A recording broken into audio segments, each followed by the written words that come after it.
La France et l'Angleterre sont deux peuples, deux cultures assez proches. Et c'est sans doute pour ça qu'ils ont été ennemis si longtemps.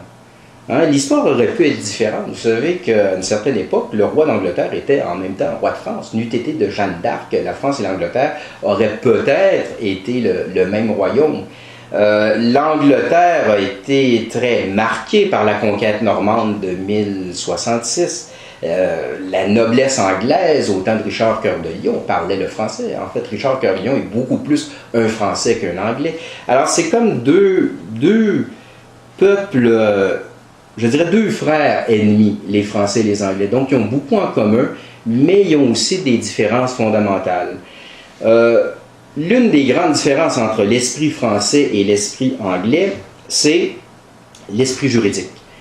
Alors, le raisonnement juridique n'est pas le même. Le droit anglais, le common law, part du fait pour aller au principe, alors que le raisonnement juridique français part du principe pour l'appliquer à un fait. C'est en philosophie, on appelle ça la différence entre la méthode déductive et la méthode inductive. Alors, ça marque tout un esprit, toute une civilisation. Mais je pense que la plus grande différence entre l'esprit français et l'esprit anglais tient plutôt à la religion. En fait, les Anglais, ce sont des chrétiens du Moyen Âge qui ont dévié de la foi catholique, et c'est le protestantisme qui a façonné leur esprit. Quand on accuse le monde anglo-saxon, par exemple, d'être matérialiste, comme le faisait quelqu'un comme Lionel Groulx, ou toute l'école nationaliste canadienne-française de l'entre-deux-guerres, on disait que les anglo-saxons avaient commercialisé le stock humain, ils étaient très matérialistes. Ben, moi, je pense que c'est plutôt à cause du protestantisme qu'à cause de la langue ou de la culture anglaise en tant que telle. Au Moyen-Âge, l'Angleterre était une société très, très catholique. Il y avait plus de monastères en Angleterre qu'en France. Et si j'étais un Anglais, je serais un Anglais catholique, et je serais très fier d'être un Anglais catholique en me tournant vers cette Angleterre médiévale, en essayant de mettre un X sur le schisme de Henri VIII.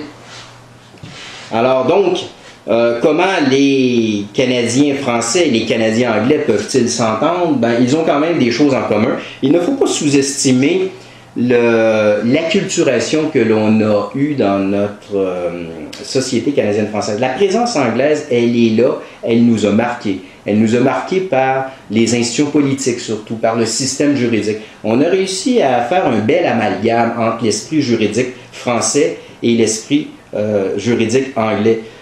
Les juges du Conseil privé de Londres, qui était autrefois le tribunal suprême de l'Empire britannique, hein, l'appel au Conseil privé de Londres a été aboli en 1949, mais avant ça, on pouvait en appeler d'une décision de la Cour suprême du Canada au Conseil privé, qui était le tribunal suprême de l'Empire britannique.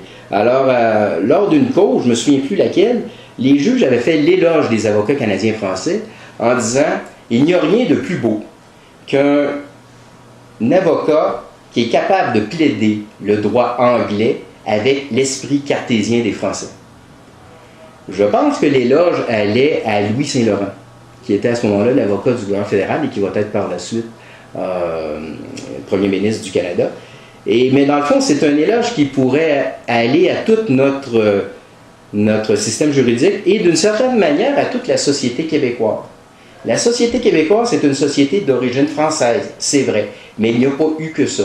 On a aussi été influencé par le droit anglais, les institutions politiques anglaises, et on a été influencé par un système économique, un mode de vie américain. Alors, et c'est ce que nous sommes. Bon, ça ne fait pas des Québécois des gens mieux que les autres, ni pire que les autres, mais il faut s'apprécier tel que l'on est.